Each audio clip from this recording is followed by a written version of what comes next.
Hey guys, wanted to get you a video. I wanted to just kind of talk about some concepts before taking her home. So Thursday when I come out to what a good distraction. When I come out to your house, we want to promote a lot of structure in the house, which this is really hard for her when there's a lot of commotion going on. And so she is such a people dog. She wants to just be right there with the people coming and going, eating food, dogs kind of wandering around.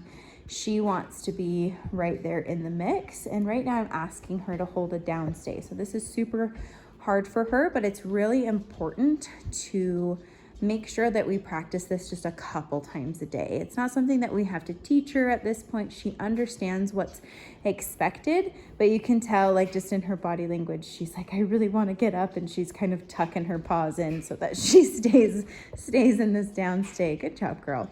And so when I have her come home, I'm going to have you guys drag the leash in the house for the first 7 days. This is really beneficial just in case you were to like book it over to one of your kids and be like, hey, like, let's play, but you know, you're asking her to do obedience. You can use that leash, you can grab it, you can step on it, bring her back to a spot you told her to be, and just have it drag around the house. So this one is a little bit longer than you need it to be. So I find that anything, 3-4 foot is great for dragging in the house. Okay, come on. It doesn't need to be that short though. So throughout the day, I'll just kind of have her follow me around. Where the main concern has been potty training and separation anxiety, we want to make sure that we're keeping an eye on her, but also working on impulse control away from her. So as I kind of have her wander around the house with me, come on girl, I'm just gonna have her follow me. I'm not asking her to heel, but she's choosing to because we work on heel a ton. So that's great. And I'll just kind of have her do a little downstay. Mabel, down. Good job, girl. And I just want to make sure that she stays down. So what I want to do is I'm going to like open and shut the door. The weather is awful today.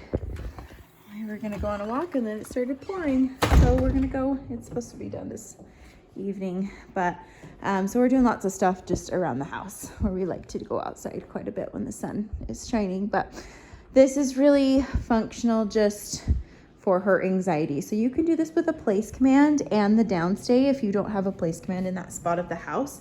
I recommend doing both.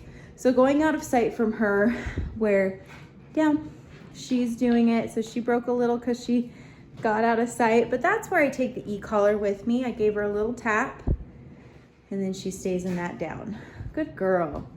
Downing is harder than placing because it's a position, not a barrier. So a barrier, like a place bed, she may choose to lay down, and quite often she does, but she also has the ability to stand up and get comfortable and just kind of maneuver around. Whereas this downstay is be down, be flat, no elbows up, no, keep your bum down. I don't care if she keeps her head down, although when she is having a hard time being away from me, she'll put her head down as kind of compensation. She's like, oh, I really want to be with you. So just practicing going away. Now, if she were to break and run over to me, we'll work on this in your house. But I'm going to start using the e-collar right away because she's out of that position continually. So what I'm going to do is I'm going to use the e-collar the whole way back and have her down in this spot. So if she just breaks and gets up, little tap on the e-collar. But if she's like totally out of position, it's going to be held down because I want her to move back to that same spot and get, within, a foot or so within that, get in that same position in a downstay. Another thing that I really try to practice with dogs with separation anxiety is going away from them and then coming up to release them. What a lot of my clients want to do when they first get the dog home is they want to test their stay. So right now she's downing, it's implied that she stays here. I'm insisting on that permanence. If I were to go away and then call her out of the position, I'm going to bring a lot of excitement for her to break that position and come to me.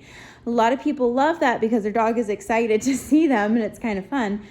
But where she is struggling so much with that separation anxiety, I want to build value in the down stay. So I'm going to teach patience of me coming all the way up to her and then releasing her from right here. Okay, good job. So just, a little bit, a foot or so, a little bit closer than just, if I'm really far away. Okay, come on. She's like, are we going to down again? So just keeping her close with you, keeping an eye on her, having her drag that leash. It's there if you need it. Sometimes I wouldn't have her unsupervised with the leash on, because sometimes if she goes underneath my counter or my kitchen table, I don't want her to get tangled up in it. So that's why I like the shorter leashes. So this is just a cheap slip lead. If you can't find one that's 4 foot, you can just take a cheap leash, go to the dollar store and then just cut it. And then that way it doesn't have a handle. This one has a handle. Down. Good girl. But it's up to you. Down. So right here, I'm gonna make sure she stays down. So I tapped the button there. She just broke a little bit. If I was further away and we were really working far. So sometimes I'll even just kind of go out of sight into the bathroom here, wait, and then come back out. So this is an exercise I want you guys practicing, which it requires you to be in training mode the first week.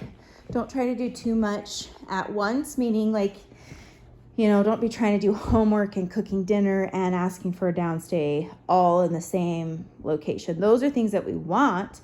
We want her to be able to hold a downstay, but the first week, dogs push a ton of boundaries because they're really excited to be home.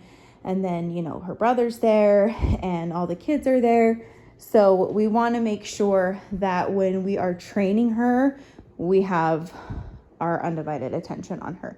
And so this is all I'm doing, is just down, setting her up. If she breaks, if she adjusts, that's one thing, but her intention there was to get up and follow me. Just a little bit of a down. This is not easy, but it's really good for her. I'll kind of hang out here for a second. Good. Good job. So to release her, I'm going to come up and release her. She's getting excited, but I want to make sure that I'm close. Okay. Good job. Yes, that's a good girl. So anyway, good things. Good things.